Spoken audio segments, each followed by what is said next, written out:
I bow to all the seekers of truth.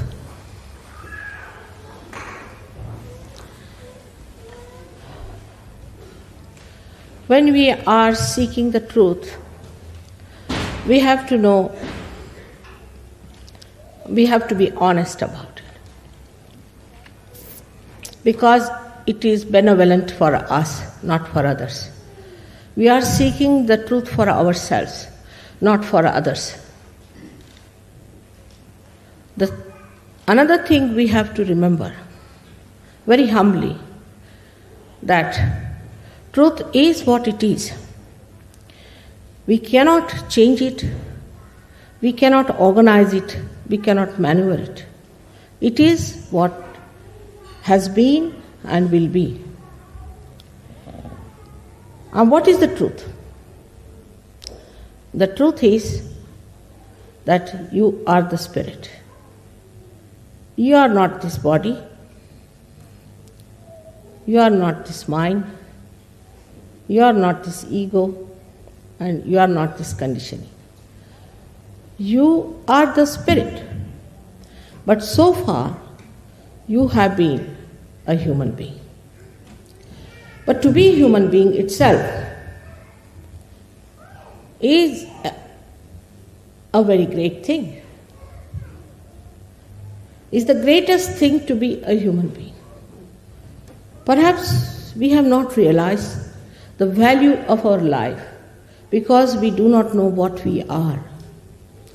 The way we waste our time, waste our energies, waste our attention on things which are senseless, because we still have to understand the greatness of our being.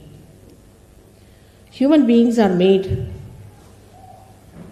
with such care, so beautifully, such delicate working of the divine, from amoeba to this stage, passing through various stages. Such a beautiful thing has been created as a human being. But first we must have this attention to ourselves that there must be something. It cannot be a purposeless doing. It cannot be something just a chance. It's a wrong idea to play with. If the gravitational force of the earth or any one of the galaxies changes, there will be disaster, absolute disaster. So many things in the cosmos if you study. The coefficients that works out the different balancing and the different weights and the movements of the different bodies show us that there must be some purpose. And they do not trouble us. It's all as if made for the stage for human beings, that the human beings have to come on the stage and all the preparation is made for the great drama. I think it's high time that great scientists should look at it and start wondering why is it the way it is made, why we are so much looked after. The whole cosmos seems to be within ourselves, as if we have buttons which move the cosmos, which control the cosmos. Everything is going on so smoothly otherwise, except when we do not try to understand ourselves. It has been said practically in all the scriptures that you have to seek yourself. You have to find yourself. Though I think many of the scriptures have been a little bit changed and have been used for certain purposes, still they could not get over this point that you have to become the self. You have to be born again. But that is not an artificial thing. We are human beings, not artificially made. We are made really by some sort of a living force from amoeba. We are not just made with some sort of a thinking or a mental projection. It is not a mental projection by which we have been human beings. It is something spontaneously happening, a living force within us which has brought us to this stage, with a purpose, with a meaning. And now, at this stage, we are free to do what we like. Many people ask me, what was the need to give this freedom to human beings? It was very necessary.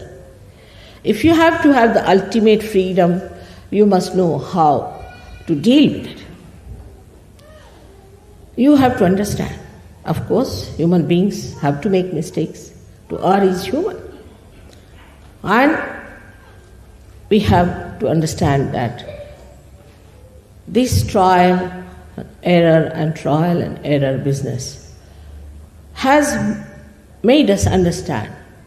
Also, those who have not understood must understand that there must be a wiser, a surer way to achieve that goal of self-realization, of self-knowledge.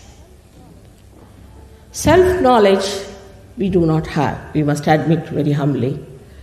We have had no system by which we could know ourselves. But think of a computer that is a human being is. As soon as you see me, you know I am there. You don't have to go for programming. You don't have to consult anything. You don't have to use any kind of computer or some sort of a complicated machinery. Automatically, spontaneously, in a split of a second, you know that I am standing before you and talking to you. Such a computer we cannot create. But the Divine has created such a great computer, and that is the human being. And this human being is the only one who is going to achieve that higher state which we call as the spiritual state of the self. Because in the science they deal with the tree, I should say the outside, but they cannot go into the roots. To go into the roots, you have to become a subtler being. Unless and until you become a subtler being, you cannot go into your roots to find out what are your roots are. And that is what is self-realization. When you become subtler, then only you can go into your being and can find out what actually you are. Also, to look after a tree which has not known its roots is a very difficult thing. What happens is that when you do not know your roots and you start growing and growing and growing, you go very deep down into that where you find that you have lost your way. Actually, you are not going deeper. You are spreading outside more and more. And then once you start going to extremes because of your freedom, you lose your way. That's how today everybody is saying a shock is going to come. We are all going to face a shock. This is going to happen, that is going to happen. But actually it is absolutely in your hands because the whole of the cosmos is within you. The cosmos is working under your control, complete. It is absolutely looking after you. Every element is looking after you to preserve you, to guide you, to take you to the right thinking. But in your freedom, you have to achieve that.